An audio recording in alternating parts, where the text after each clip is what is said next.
Retrouvez nos formations en ligne dès maintenant sur ostéoupgrade.com, lien en description. Bonjour à tous, bienvenue sur Ostéo Upgrade. Bonjour Gérald. Salut Kevin, bonjour à tout le monde. Alors aujourd'hui, on va continuer notre petite série sur les mythes ostéopathiques à distance avec Gérald. Aujourd'hui, on va vous parler des lois de Frayet.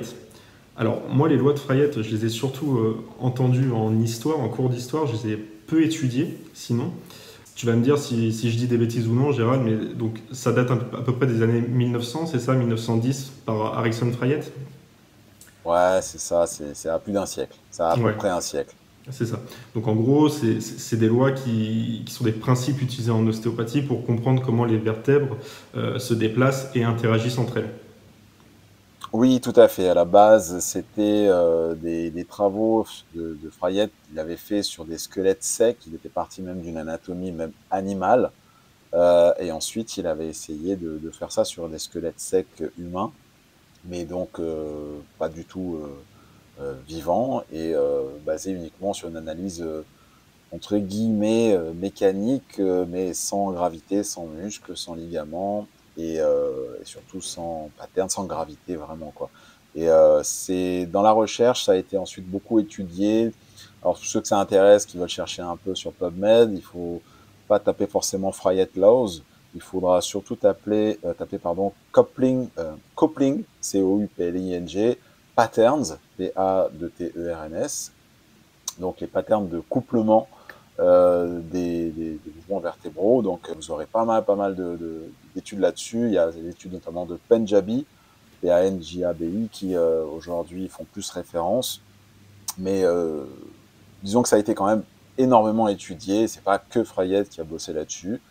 Et voilà, mais c'est rigolo, c'est que voilà, nous, dans notre école, on avait eu vraiment un laïus avec Frayet, on nous serinait tous les jours, il y avait ça, quoi. Et après, au fur et à mesure, on passait à d'autres années, c'était après Martindale et encore j'en passe, quoi. Et ce qui est rigolo, c'est que suivant les écoles, mais pas du tout. Toi, tu me disais que tu l'as étudié un peu en histoire vite fait. Ouais, donc non, moi je l'ai très peu vu. Alors moi je peux te résumer un petit peu de ce que je sais des lois de Frayet. Donc il y a une première loi qui explique quand la colonne elle se déplace, elle se penche pardon, d'un côté, donc quand il y a une latéroflexion et qu'il n'y a pas de rotation ou de flexion, les vertèbres vont automatiquement tourner vers le côté opposé de la courbure. C'est bien ça? C'est ça, voilà. C'est quand il n'y a pas de flexion ou extension, juste une inclinaison, la rotation est contralatérale à la latéroflexion. Ok, c'est ça. Et donc, la deuxième loi de Frayet, elle vient compléter celle-ci, qui dit que s'il y a déjà une position de flexion ou d'extension, et qu'on ajoute un mouvement de latéroflexion, les vertèbres ne tourneront pas du côté opposé, du coup.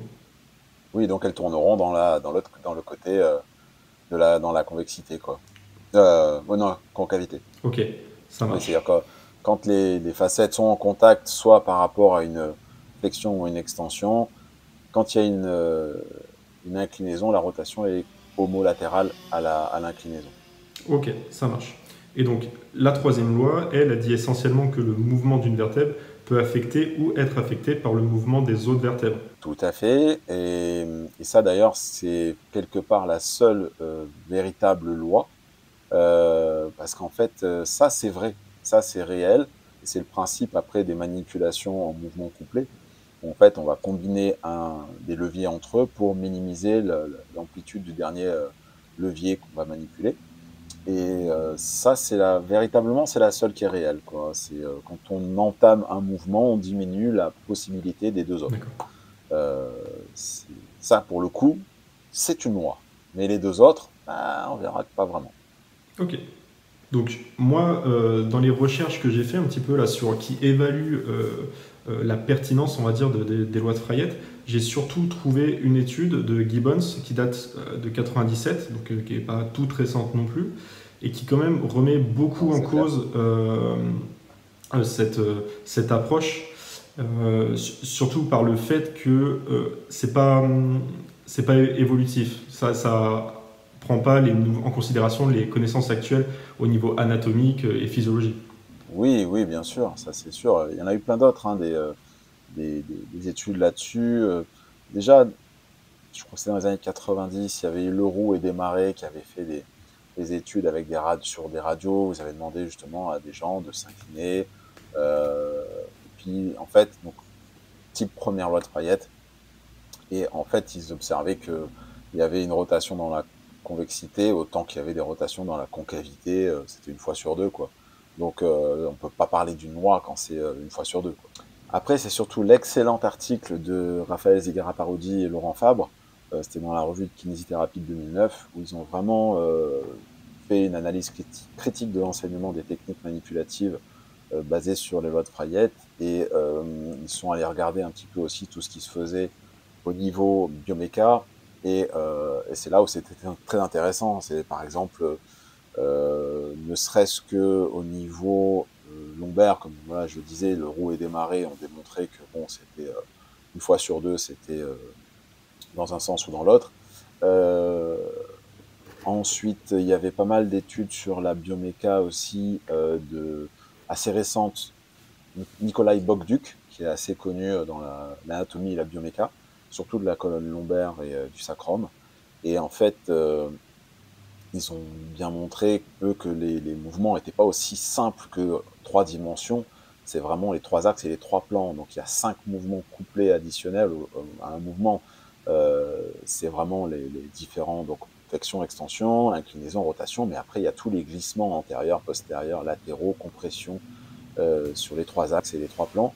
Et que, en fait, on sait aujourd'hui que les mouvements sont complètement aléatoires, entre guillemets. On ne peut pas les prédire. C'est-à-dire qu'ils sont variables d'une personne à l'autre, y compris chez les gens qui sont asymptomatiques, hein, c'est pas par rapport à des pathologies. Et ils sont surtout variables intrapersonnelles, c'est-à-dire qu'en gros, moi, je penche en avant et je m'incline, par exemple, ou je m'incline directement, eh ben, si je refais le mouvement 5 minutes après, je vais pas forcément avoir le même comportement biomécanique. Si on va vraiment aujourd'hui avec les mesures qu'on a d'imagerie, vérifier dans les micro-mouvements tout ce qui se passe, eh ben en fait, c'est jamais la même chose. On peut pas prédire par rapport à une loi de comment va se comporter la colonne vertébrale. En tout cas, pour tout ce qui est lombaire et sacrum, enfin, lombaire surtout, et après dorsal aussi, c'est assez variable. Il y a quand même un pattern qui se dégage, c'est au niveau cervical. Parce que au niveau cervical, là par contre, ça a tendance un peu à correspondre à ce que disait un peu Fayette, c'est-à-dire que de toute façon, il y aura toujours une inclinaison, une rotation qui va s'opérer au niveau cervical par rapport au mouvement et l'orientation des facettes articulaires. Là, c'est assez prédictif, mais c'est le seul endroit. Et encore, je parle juste des cervicales moyennes et basses, mais au niveau cervical sup et surtout C0, C1, par contre, c'est pas tout à fait ce qu'on nous dit, surtout dans les dysfonctions. D'ailleurs, toi, Kevin, je sais pas si tu avais... qu'est-ce que tu avais appris comme dysfonction différente au niveau occiput atlas, C0, C1? Comme ça? Ouais, nous en fait, ce qu'on avait, c'était surtout par rapport à des axes, hein, donc occiput antérieur, occiput postérieur, des choses comme ça.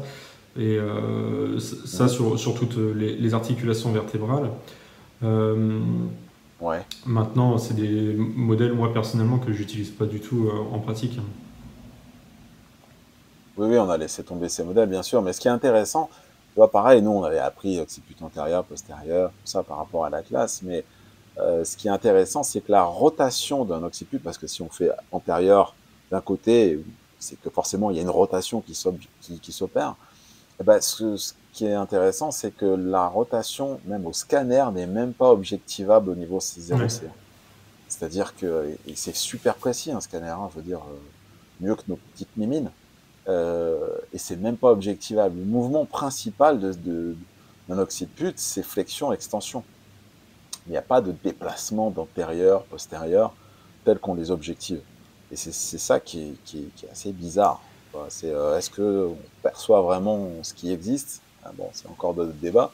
Mais en tout cas, bon, si on en revient vraiment au mouvement couplé de la colonne vertébrale, euh, ce qui fait référence aujourd'hui, c'est que vraiment, il y a pas de pattern précis, à savoir vraiment tel comportement de tel paramètre couplé avec un autre, si ce n'est peut-être juste au niveau des cervicales moyennes. Et Et après, tout le reste, c'est pas prédictif. On peut pas le prédire. Et surtout, on peut même pas l'associer à une normalité ou une pathologie. Donc, ça sert à rien. Ouais, c'est ça. En fait, ça reprend un petit peu les points, ce que tu nous dis là, de l'étude de Gibbons qui avait déjà été faite en 97.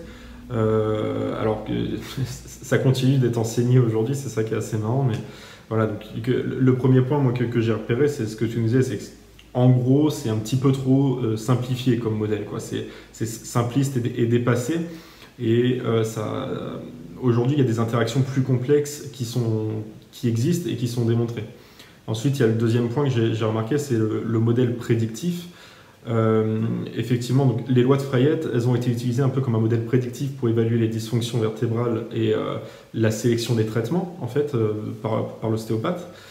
Mais lui, Gibbons, il suggère plutôt que la dépendance qui est stricte à un modèle prédictif, ça ne tient pas compte en fait de la variabilité et la complexité de toutes les dysfonctions inter- et intra-individuelles, comme tu nous expliquais, et des dysfonctions musculo-squelettiques. Et du coup, bah, ça pourrait conduire à... Alors, Ouais, je te coupe parce qu'en fait, dysfonction, mais peut-être pas. Pourquoi on qualifierait de dysfonctionnel un mouvement enfin, pourquoi un serait dysfonctionnel? Sur quels critères de normalité on va se dire, lui, il est dysfonctionnel ou pas, si le gars, il a pas de douleur et qu'il a tous ses grands Ah, mouvements. mais bien sûr. Je veux Ouais, dire, ouais. le gars, voilà, il tourne super bien, il n'y a pas de douleur, autant dans les grands mouvements que provoqués sur chaque articulation à la pression, il y a zéro douleur. Pourquoi on dirait que c'est dysfonctionnel, que ce soit articulaire, musculaire, ou tout ce que tu Ouais, veux? ouais, non, mais bien sûr. C'est là où, bon, il faut essayer de se questionner et de se dire, bah, non, pourquoi lui, il serait vraiment dysfonctionnel? Ouais, Parce qu'il n'a pas un pattern exact, prédictif, ah tiens, il devrait faire plutôt inclinaison, puis et puis derrière, attends, il faut se reposer la question, Kevin, quel moyen j'ai d'identifier que la personne a un bon pattern? C'est ma palpation. On sait que c'est pas fiable. Palpation des transverses. Tu me dirais, ouais, mais c'est facile, c'est postérieur, c'est antérieur. Et les cocos, vous savez quoi? Même une antériorité et postériorité, c'est pas fiable à la palpation.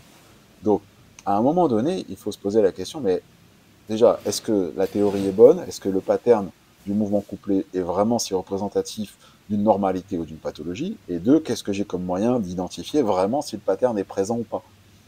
Et quand on sait que bah, ni l'un ni l'autre sont bons, on va peut-être arrêter de se prendre la tête pour n'importe quoi. ah non, mais tout à fait. Là, c'est un petit peu. C'est complètement tiré par les cheveux. On cherche quelque part à créer un modèle pour simplifier, mais on complexifie totalement en s'inventant un peu une vie, hein, quand on parle de dysfonction comme ça. Voilà, là, je reprenais un peu les termes qui sont utilisés dans les lois de Freyet, hein. Tout ça pour dire que ce deuxième point, là, le modèle prédictif, bah, forcément, ça conduit à des approches de traitement qui sont bah, un peu, comment dire, monotones et moins adaptées vraiment à la personne finalement. Oui, oui, et puis encore une fois, on oublie les variations interindividuelles et intra-individuelles. Comme on disait, on est tous différents, ok, on a à peu près la même anatomie, mais il y en a qui ont des insertions qui sont un peu différentes sur les angulations, il y en a qui ont des facettes articulaires comme ça, d'autres qui sont comme ça, pour le même étage vertébral, voilà. Ou même des fois, on a une orientation facette articulaire d'un côté comme ça, et puis de l'autre comme ça, donc on n'est pas forcément symétrique. Et pourtant, on est là, oh ouais, putain, mais là, du coup, il est dur là, mais non, mais Coco, c'est juste parce que son anatomie est différente, quoi. C'est pas forcément pathologique. Et que personne n'a une symétrie parfaite, et que même, de toute façon, une symétrie parfaite, c'est pas de ce monde, et derrière, c'est pas forcément la meilleure des Ouais. choses. Enfin, c'est pas non plus le truc qui va te garantir zéro douleur, et bref. En tout cas, tu peux pas tout baser son traitement sur ça. Non, parce que Et ce qui est... ouais, Vas-y. ce que j'ai envie de dire en plus, c'est que si on se base uniquement sur ce modèle, ça nous limite énormément dans l'application clinique parce que le modèle ne peut pas tout expliquer. C'est pas un guide absolu qui explore toutes les conditions, toutes les nuances, tout ce qu'on peut voir dans le panel des patients. Et donc forcément, ça limite notre capacité à fournir des soins complets et ciblés pour chaque patient. Oui, et puis comme nous, enfin comme aujourd'hui est quand même prôné evidence-based practice. Alors je sais que beaucoup n'aiment pas ce mot et cette tendance, mais bon, c'est de toute façon vers ça que tend la médecine, et je pense qu'il faut qu'on suive le mouvement, mais on en fera un autre débat. C'est quand même, voilà, faut tenir compte de ce qui est fait au niveau des études et pas les rejeter parce que ça contredit notre modèle. Faut pas le prendre personnellement, encore une fois, et de se dire, ah ben non, je vais décider de les ignorer parce que ça me chamboule un peu trop dans ma manière de penser. Et j'ai toujours fait comme ça, j'ai pas envie de changer. Bon, c'est une sécurité mentale de se dire ça, c'est sûr, mais sauf que on fait l'autruche et on ignore les faits. Donc, en tout cas, voilà, ce qu'il faut retenir, je pense, c'est ça, c'est que de toute façon, c'était une analyse statique qui est complètement dépassée. Elle n'est pas prouvée du tout, elle n'est pas constante, donc ça ne peut pas parler d'une loi. Une loi, c'est pour tout le monde, à de rares exceptions. Alors là, c'est pas du tout une loi, donc on va arrêter de dire ça. Et j'ai envie de te poser une question là-dessus. Est-ce qu'on n'utiliserait pas des modèles encore aujourd'hui comme ça pour chercher une certaine légitimité à l'ostéopathie? L'utilisation de l'ostéopathie n'est pas si complexe que ce qu'on essaye de nous inculquer à l'école, quoi. Oui, complètement. Mais je vais te dire un truc, Kevin. C'est perso, je pense que il fallait les justifier les 5000 heures. Hein. Du coup, il fallait les remplir. Et Voilà, c'est quitte à ça. les remplir avec des conneries, on va les remplir. Voilà, ça va pas plaire à certains directeurs d'école, mais moi, ce que je vois, c'est que franchement, on peut apprendre à manipuler, bien manipuler beaucoup plus vite Bien sûr. que voilà que ce qu'on nous fait croire. Et n'en déplaise à beaucoup d'autres aussi, mais il suffit de voir, je me souviens encore une fois, je le répète, mais Terra Morsi, il enseignait sur son cursus sur 11 jours, donc pour les physios, répartis sur l'année. Et moi, à l'époque, j'avais fini mon cursus, les 6 ans, je manipulais un petit peu, je me débrouillais quand même. Et j'avais commencé le cursus avec les physios, c'était en Suisse. Et au début, ils touchaient pas une bille, les physios, hein, ils ne savaient pas manipuler. Hein. Ouais. Et puis au bout de 11 jours, bah, il manipulait pas mal, quoi, et bien mieux que des 5e ou 6e années que je connaissais de l'école. Donc c'est là où je me dis, en fait, c'est pas une obligation d'apprendre Frayette pour bien manipuler, et puis en plus, on s'en sort très bien sans. Bien sûr. Donc, ça rejoint un peu ce qu'on disait au final dans la vidéo précédente, c'est que notre pratique doit évoluer, on ne doit pas rester sur des croyances et des dogmes qu'on pourrait... enfin, l'ostéopathie tournerait vers un dogme si on gardait ces croyances-là éternellement. Et il faut mettre en avant et souligner l'avancée scientifique, les papiers qui sortent sur ce qu'on connaît actuellement de la thérapie manuelle et des connaissances en biomécanique, en anatomie, en physiologie. Tout à fait, tout à fait. Et, bah, c'est ce qu'on essaie de faire nous avec notre chaîne, ou d'autres font, mais euh, voilà, c'est la tendance aujourd'hui, je pense, de l'ostéopathie qui grandit et qui va vers ça. C'est normal. Je trouve que la légitimité, elle va s'acquérir non pas en respectant une tradition et des principes qui sont vieux de 200 ans, mais plutôt en se modernisant, en intégrant les connaissances actuelles et en étant beaucoup plus sérieux dans l'application des traitements de manipulation, de mobilisation, toutes nos techniques de thérapie manuelle, et en intégrant aussi tout ce qu'on sait sur les effets non spécifiques des traitements, l'effet décorum, l'effet placebo, tous ces trucs-là. On sait que ça fait partie aussi du traitement, notre analyse, notre comportement, notre langage, la communication, tout ça. Tout ça joue autant que les effets spécifiques d'un traitement, et il faut juste en avoir conscience. Et après, je rajouterais que voilà, les connaissances, elles ne cessent d'évoluer, et de plus en plus, on a une somme qui ne fait qu'augmenter de connaissances qui démontrent tout ça. Donc on va arrêter à un moment de s'attacher à ces traditions, ces vieilles traditions par respect, encore une fois. Ça sert à rien. Je le répète, mais j'avais dit sur une interview de M. Clavicule, mais c'est pas en s'arrêtant à ce que les anciens ont dit il y a 200 ans, il y a 100 ans, qu'on leur rend hommage. On rend hommage aux anciens en continuant le travail qu'ils ont commencé. Et si les anciens se réveillaient aujourd'hui et qu'ils voyaient qu'on enseigne pareil que ce qu'ils ont dit il y a 120 ans, et que eux ils voient les imageries et les études, ils diraient mais Coco, putain, mon modèle il est pas bon, faut que vous changiez là. Ils étaient pas bêtes non plus. Donc ils ont essayé d'innover, d'essayer de comprendre, mais ils avaient des moyens qui étaient d'investigation qui étaient très limités, très archaïques. Hein. Je le répète, ce style c'était le Far West, quoi. Les électromyogrammes, il n'y en avait pas. Hein. Il n'y avait pas d'IRM fonctionnel et tout ça. Et si aujourd'hui il avait tout ça, style, botterait le cul de tous les directeurs d'école et leur dirait putain mais bougez-vous les fesses et modernisez-vous parce que là, mon modèle il est faux quoi. Faut le revoir, c'est tout. Bref, bon, c'est un autre sujet, on en refera un autre débat parce que c'est vraiment intéressant je trouve. Ok, bah, je pense qu'on a fait le tour un petit peu là de la question. Ouais, ouais. Bon, en tout cas, pour ceux que ça intéresse, ben voilà, on va vous mettre en lien toujours les études là-dessus. Et puis, vous irez voir, vous ferez aussi votre opinion. Et voilà, mais ce qui est rigolo quand même, c'est que quand on discute avec plein d'ostéos qui ont de la bouteille déjà, je sais pas toi, hein, Kevin, mais, qui ont appris ça, il y en a très peu qui continuent à appliquer ça, bizarrement. Ouais, ça dépend. Ça dépend. C'est encore un autre Ouais, on trouvera sujet. toujours des Mais... irréductibles, hein, mais... Ok. Bon, en tout cas, c'était cool. On espère que ça vous a plu. Et puis, prochain mythe, ça sera quoi? Je crois que ça sera les axes du sacrum. Ouais, très bien. Bah, c'est un peu la suite logique hein, de ce qu'on a vu aujourd'hui. Ok. Eh ben, merci beaucoup d'avoir suivi la vidéo. N'hésitez pas à nous mettre un petit pouce bleu si vous avez apprécié. Et puis bah, sur ça, on se dit à bientôt. À bientôt. Salut. Si la vidéo vous a plu, n'hésitez pas à mettre un pouce bleu, abonnez-vous et restez connectés en activant la cloche de notification.